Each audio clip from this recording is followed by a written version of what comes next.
It was one of those nights where the snow seemed endless, covering everything in a thick, white blanket. My shift at the clinic had gone late, and the drive home already felt daunting. The roads were slick, and the snowfall created a hazy glow under my headlights. But I didn't mind. I love my job as a veterinary technician, and the quiet moments alone after a long day were something I usually treasured. This night felt different, though. There was a strange weight in the air, a stillness that wasn't comforting. I thought it might just be my exhaustion. About halfway home, I noticed the snowbanks on either side of the road growing taller, narrowing the already icy path. The trees that lined the road stood tall and motionless, their dark shapes blending into the surrounding darkness. I hadn't passed another car for miles, which wasn't unusual for these rural roads, but it still left me feeling uncomfortably exposed. That's when I heard it. At first, I thought it was my imagination, the faint sound of a baby crying, carried on the cold wind. I turned down the radio, straining to listen. The sound came again, faint but unmistakable. I slowed my car, glancing at the dark forest to my right. The crying was coming from there. It didn't make sense. Why would a baby be out here, in the middle of nowhere, during a snowstorm? I pulled over, hesitating as the cries grew louder. My breath fogged up the windshield as I sat there, torn. Every instinct told me to stay in the car and drive away, but another part of me, the vet tech, maybe just the human in me, couldn't ignore it. If a baby was truly out there, they wouldn't survive long in these conditions. Grabbing my phone for light, I stepped out into the cold. The freezing air hit me like a slap, cutting through every layer of clothing and chilling me to the bone. The snow crunched under my boots as I moved toward the trees, shining my flashlight into the dense, falling snow. "Hello?" I called, my voice shaky. "Is someone out there? Do you need help?" The crying continued, farther into the woods. I glanced back at my car, its warm interior suddenly feeling worlds away, but I couldn't leave now. I pushed deeper into the forest, the trees seeming to close in around me. The crying grew louder, more desperate. I scanned the ground for any sign of a stroller or a person in distress. Instead, I found a small patch of disturbed snow. In the center was a baby blanket, partially buried under the fresh powder. My stomach twisted as I bent down, my fingers trembling as I brushed the snow away. The blanket was damp and worn, frayed at the edges. It looked old, as though it had been used for years. But where was the baby? A sudden snap of branches behind me made me whirl around, my flashlight illuminating only trees and falling snow. "Hello?" I called, louder this time. The crying had stopped, replaced by an eerie silence. A gust of wind rustled the branches, and for a moment, I thought I saw something, a movement between the trees. My heart pounded as I backed away, clutching the blanket like a shield. I turned toward what I hoped was the direction of my car, but the heavy snowfall had erased my footprints. A snap of a branch sounded closer this time. "Is someone there?" I demanded, trying to mask the growing fear in my voice. My flashlight darted across the trees, revealing nothing but shadows. Then, the crying returned, this time, much closer. Behind me. I spun around, the flashlight trembling in my hand. The sound abruptly stopped, leaving an almost oppressive silence. My body froze, though my mind screamed at me to run. Then I saw them, footprints in the snow, leading away from where I stood. I followed the trail with the flashlight, but something inside me screamed to stop. "Enough," I muttered, turning back toward where I hoped my car was. The snow fell harder, muffling the world around me. Every sound, the crunch of snow, the whistle of the wind, felt amplified, gnawing at my nerves. Finally, through the thick snow, I saw my car. Relief washed over me for a brief moment, but it vanished just as quickly. A shadow moved across the road, barely visible in the edge of my headlights. It was quick, but I was sure I saw it. I bolted for the car, gripping the blanket tightly as if it could somehow protect me. Once inside, I locked the doors and fumbled with the ignition. As soon as the engine roared to life, I sped back onto the road, not daring to look back. When I finally got home, I was still shaking. I tossed the blanket onto the kitchen counter and collapsed onto the couch, trying to process what had happened. Was it a prank? A cruel joke? Or something else entirely? The next morning, I couldn't let it go. The blanket, the cries, they haunted me. I called the sheriff's office, explaining what I had experienced. The deputy on the line listened quietly, then asked me to come in. At the station, I recounted everything. When I mentioned the blanket, one deputy exchanged a glance with another. Finally, one spoke. "That stretch of road has a history," he said, his tone grim. "We've had reports of strange sounds and sightings for years. Sometimes it's laughter, sometimes crying. A few have even claimed to see figures in the trees. We've investigated, but we've never found anything. Most people don't like to talk about it." "What about the blanket?" I asked. "Doesn't that mean someone was out there?" "We've found blankets before," he admitted. "But no babies. No people. It's like, whoever, or whatever, leaves them just vanishes." His words stayed with me as I drove home that afternoon, the sunlight doing little to ease the unease I felt. Those woods, that road, it wasn't normal. A week later, I found myself driving the same route after another late shift. My hands gripped the wheel tightly as I passed the spot where I'd stopped. I glanced at the tree line, half expecting to see something, or someone, lurking there. The woods were silent, but I couldn't shake the feeling of being watched. I don't know what I heard that night, or who, or what, was out there. But I haven't driven that stretch of road since. And now, every time I hear a baby crying, I can't help but feel a deep, chilling unease.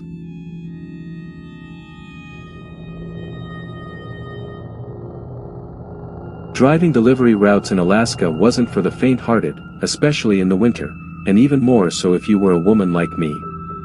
The roads were brutal, the cold could drain you of energy, and the isolation. You had to be okay with being alone for hours. On one particular night in 2018, I was nearing the end of a long, exhausting shift, the kind that made your eyes ache from staring at the endless stretch of snow-covered roads. My truck was packed with packages for remote addresses, the kind of places where people cherished the rare convenience of a delivery service. The storm had started picking up just as the last hint of daylight faded away. Heavy snow was falling, erasing the faint tire tracks I'd been following. I knew the route well enough to remember that it was miles before the next town, and even further to the last stop on my route. My truck's heater barely kept the chill at bay, and my thermos of lukewarm coffee was my only solace. About 20 miles from anywhere, my tires hit an icy patch, and the truck skidded. I managed to correct the steering, but the back wheels sank into a deep drift along the roadside. No amount of rocking or muttered curses was going to get me unstuck. Alone in the middle of nowhere, with snowfields and dense trees surrounding me, I checked my phone. No signal. I grabbed my flashlight and stepped out of the truck into the biting cold, the wind slicing through my layers like a knife. Shining the light on the tires, I realized it was worse than I thought. They were halfway buried, and there wasn't any traction to be found. Weighing my options, I noticed headlights in the distance. Relief washed over me. Maybe it was a passing driver or a local who could help. As the lights approached, the shape of a snowplow came into view, its amber lights flashing against the swirling snow. It stopped just behind my truck, and a man stepped out, bundled in thick winter gear with a scarf and hat obscuring most of his face. "Looks like you're stuck," he called over the wind, his voice muffled by the scarf. "Yeah, can't get the tires to catch," I replied, hopeful but wary. "I can help dig you out," he offered. "But it's freezing out here, why don't you sit in my cab while I work?" Something about the suggestion made me uneasy. His tone was too casual, almost too eager. "I'm fine out here," I said, forcing a smile. "Got plenty of layers and my flashlight." He tilted his head and rested his gloved hands on his hips. "Suit yourself, but it's warmer in the cab." "Thanks, but I'll stay with the truck," I said firmly. He stared at me for a moment before nodding. "All right, let me grab a shovel."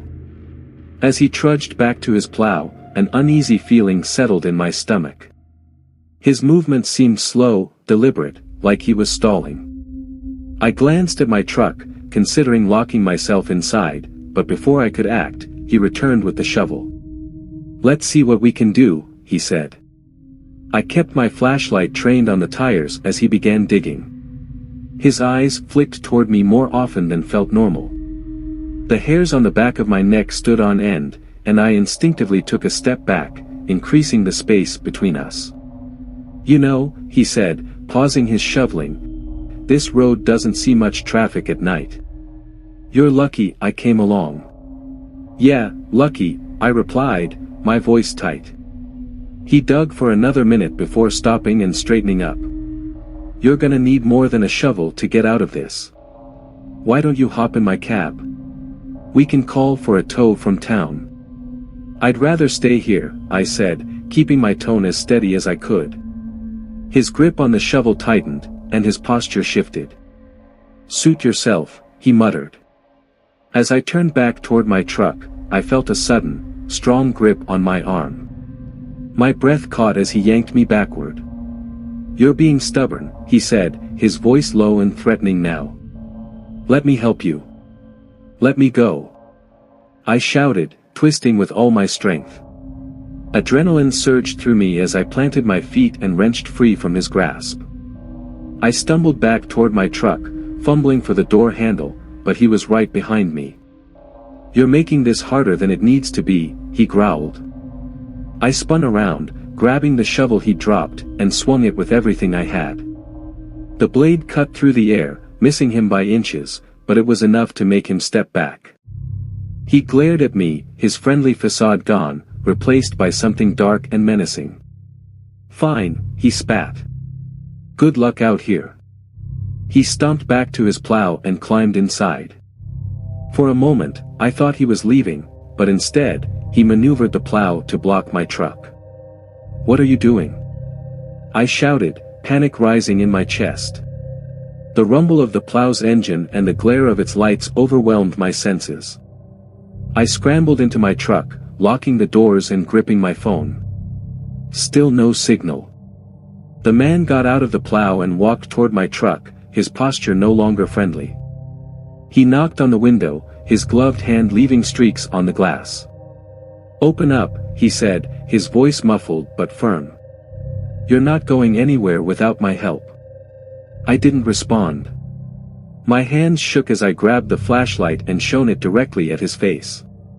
He flinched, muttered something, and turned back to the plow.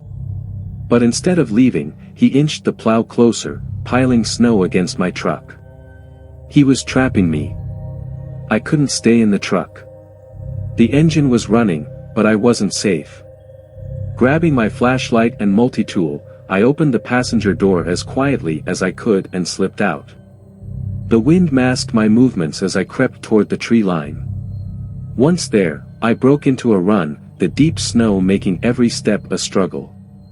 Behind me, I heard footsteps crunching in the snow. He was following me. I killed the flashlight and crouched low, my breath visible in the freezing air. His footsteps paused, and his voice cut through the night. "You can't hide forever. You'll freeze out here." I stayed still, praying he wouldn't find me. Minutes passed, and finally, his footsteps faded. The plow's engine roared to life again, and I didn't wait to see if he was leaving for good. Hours later, after trudging through the freezing woods, I found a cabin and pounded on the door. The homeowner, an older man I'd once delivered to, took me in without hesitation and called the police. When the officers arrived and escorted me back to my truck, the man and his plow were long gone, but the fear lingered. I'll never forget that night or the way his friendly mask slipped. Now, I'm always prepared. Because sometimes, the ones who offer help are the ones you should fear the most.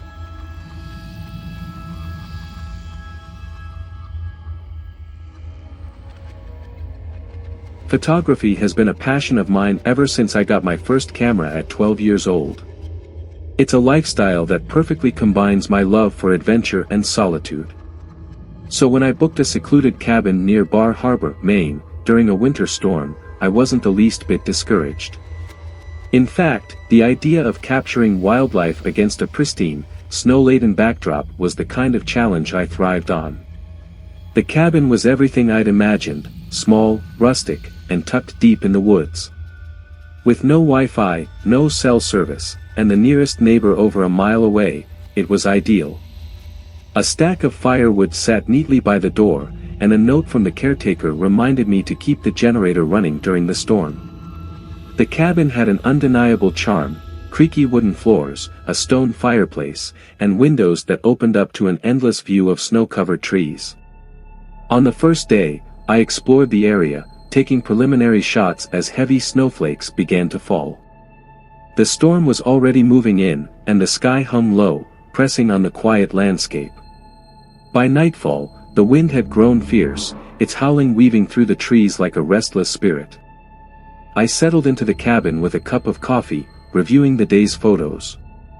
The crackling fire was the only sound aside from the storm. It was peaceful, until I heard it. The sharp, deliberate crunch of footsteps on snow broke through the wind. I froze, listening. The sound came again, closer this time, just outside.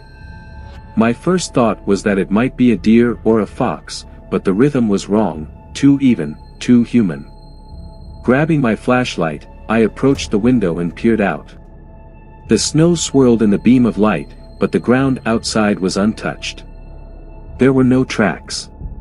Trying to shake off my unease, I locked the door and returned to my seat, though I couldn't focus on anything. The wind continued to batter the cabin, and every creak of the floorboards made my nerves fray further. After what felt like an eternity, the sound came again, louder this time, footsteps crunching in a slow circle around the cabin. I grabbed my flashlight again, this time making my way to the door. Slowly, I unlatched it and stepped out into the icy night. The cold was sharp and unforgiving as I called out, "Hello." My voice was carried away by the wind. The flashlight's beam revealed nothing but undisturbed snow, no sign of anyone or anything. I retreated inside, locking the door behind me as my thoughts raced. Maybe it was the wind, or maybe my imagination was playing tricks on me. Still, the unease refused to fade. The storm's howling seemed to grow louder, shaking the cabin and gnawing at my nerves. I must have dozed off because I woke with a start to a new sound, a heavy, deliberate thudding on the roof. My heart leapt as I sat bolt upright, the rhythmic noise growing louder and more insistent. Gripping the fire poker for some semblance of protection, I cautiously approached the window. The storm had eased slightly, and the moon cast an eerie glow over the snow-covered landscape. Still, the roof was out of view, and nothing seemed out of place. The noise stopped as abruptly as it started, leaving a suffocating silence in its wake. At first light, I ventured outside to investigate. The storm had blanketed everything in a fresh layer of snow, but there were tracks, clear, human footprints leading from the tree line to the cabin, circling it multiple times before disappearing back into the woods. Worse, near the back of the cabin, I found something carved into the snow, an intricate, unfamiliar symbol. My stomach churned as I stared at it, the air heavy with dread. The rest of the day was a blur. I stayed inside, unable to shake the feeling of being watched. Every time I glanced out the window, I half expected to see someone standing at the edge of the woods, but the trees remained still and silent. That night, the footsteps returned. They were heavier this time, each deliberate step punctuating the oppressive silence. They circled the cabin, pausing near the windows as if someone, or something, was watching me. My breath hitched as I listened, frozen in place. Suddenly, there was a loud, insistent banging on the door. My heart raced as I grabbed the fire poker once again. "Who's there?" I shouted, trying to sound braver than I felt. There was no response, just the relentless pounding. Then, as abruptly as it had started, the banging stopped. But before I could let out a breath of relief, I heard it, a faint whisper, so soft it could have been the wind, but unmistakably human. It came from just outside the door. I didn't wait to hear more. I locked myself in the bedroom, shoving a dresser against the door for good measure. By morning, the fresh snowfall had erased the tracks, but the symbol near the back of the cabin had been redrawn, larger and more intricate than before. I didn't waste time packing my things. I left the cabin, not looking back even once. When I told the caretaker what had happened, they dismissed my story, blaming it on the isolation and my overactive imagination. But I know what I heard, what I saw. Even now, whenever I look at the photos from that trip, a chill runs down my spine. Some places we seek for solitude have rules of their own, rules dictated by those who dwell there. And sometimes, those inhabitants don't take kindly to uninvited guests.